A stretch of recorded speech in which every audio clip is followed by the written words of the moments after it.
जय श्री राम दोस्तों। मैं हूं उत्कर्ष, आपका स्वागत करता हूं आपके यूट्यूब चैनल में। क्या टाटा मोटर्स में अब हमको इन्वेस्ट करना चाहिए, नहीं करना चाहिए? क्योंकि आपने सबने सुना होगा कि टेस्ला अपना मैन्युफैक्चरिंग प्लांट भारत में शुरू करने जा रहा है, जिससे हो ना हो टाटा को काफ़ी इफेक्ट पड़ने वाला है।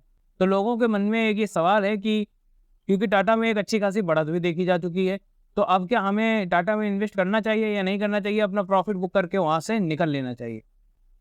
इन सब सवालों का जवाब आपको आज के इस वीडियो में मिलेगा और साथ ही हम ये भी समझेंगे कि कंपनी किस तरीके से वर्क कर रही है, मैनेजमेंट कितना अच्छा है अभी भी या नहीं है।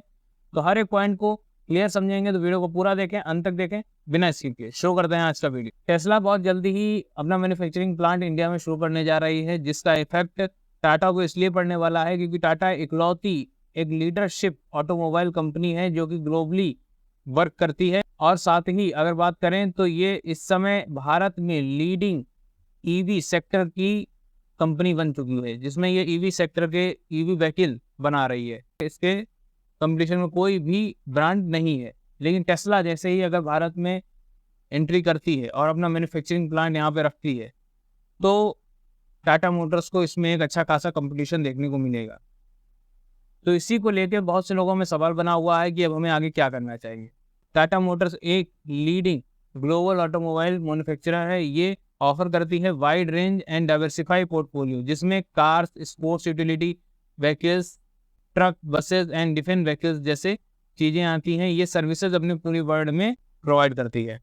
ये इंडिया के साथ साथ अदर कंट्रीज में भी ऑपरेट करती है, जिसमें UK, south Korea, south Africa, China, Brazil, Australia और भी कई कंट्रीज़ का नाम इसमें शामिल है। अगर हम बात करें तो कंपनी के पास 2 सब्सिडरीज ब्रांड भी हैं, जिसमें से जैगुआर, लैंड रोवर जैसी ब्रांड्स इनके पास हैं, जिनको कंपनी संभालती है। आगे समझ लेते हैं कंपनी के रेवेन्यू के बारे में। जैगुआर लैंड रोवर से 67% का कंपनी रेवेन्यू जनरेट करती है। टाटा कमर्शियल व्हीकल्स से 19% का रेवेन्यू जनरेट करती है। टाटा पैसेंजर व्हीकल्स से 11% का, व्हीकल एंड फाइनेंसिंग से 2% का और अदर से 1% का इनको रेवेन्यू आता है। आगे बढ़ते हैं। कंपनी का अगर हम अभी प्राइस की बात कर लेते हैं तो 946 का प्राइस चल रहा है रिसेंट में, और उसकी अगर हाईएस्ट की बात करें तो ये 1050 के आसपास तक गया है। बात इसके पी रेशियो की कर लें तो 10.7 देखने को मिलता है। डिविडेंड 0.21% का पे आउट करती है company. Return on capital employed 20.1% का है। रिटर्न ऑन इक्विटी 49.4% का है, जो कि एक बहुत ही अच्छा return on equity and return on capital employed हो जाता है। अर्निंग पर शेयर की बात कर लेते हैं तो 94.5 का देखने को मिलता है। डेट टू इक्विटी रेशियो 1.26 का है। सेल्स की बात कर लें तो पास्ट ईयर में 27% की सेल्स देखी गई है। प्रॉफिट फर्स्ट ईयर में 1174 का प्रॉफिट देखा गया है। सारी चीज़ें यहाँ पे पॉजिटिव देखने को मिलती हैं। अब जान लेते हैं कितने CAGR से पैसा ग्रो किया है इसने आपका।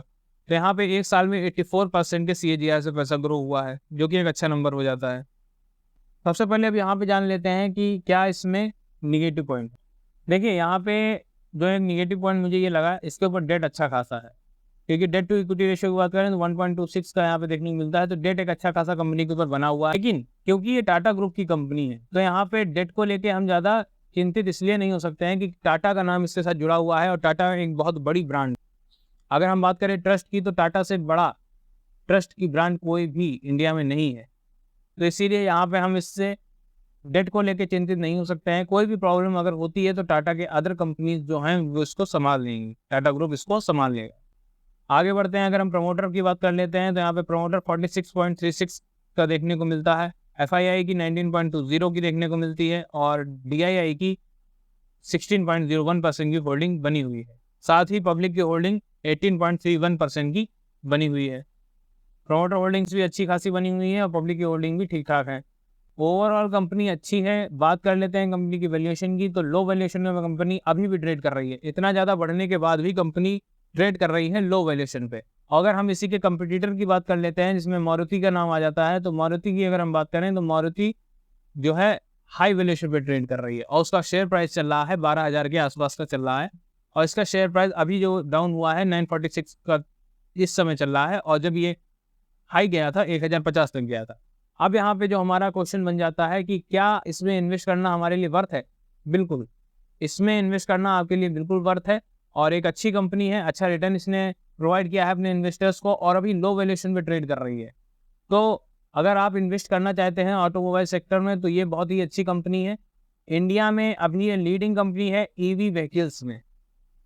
अभी इसके कंपटीशन में कोई भी नहीं है, और अगर टेस्ला यहाँ पे आ भी रही है तो बहुत ज़्यादा कंपटीशन या उससे इस कंपनी को कहीं ना कहीं चीज़ें बेटर करने का ही ऑप्शन मिलने वाला है। तो इस कंपनी में आप बिल्कुल इन्वेस्ट कर सकते हैं, लॉन्ग टर्म के लिए इन्वेस्ट कर सकते हैं, आपको अच्छा रिटर्न बिल्कुल मिलेगा। एनालिसिस कैसी लगी कमेंट में जरूर बताइएगा। वीडियो पसंद आया है तो लाइक करिएगा, चैनल को सब्सक्राइब करिएगा। मिलते हैं नेक्स्ट वीडियो में। धन्यवाद।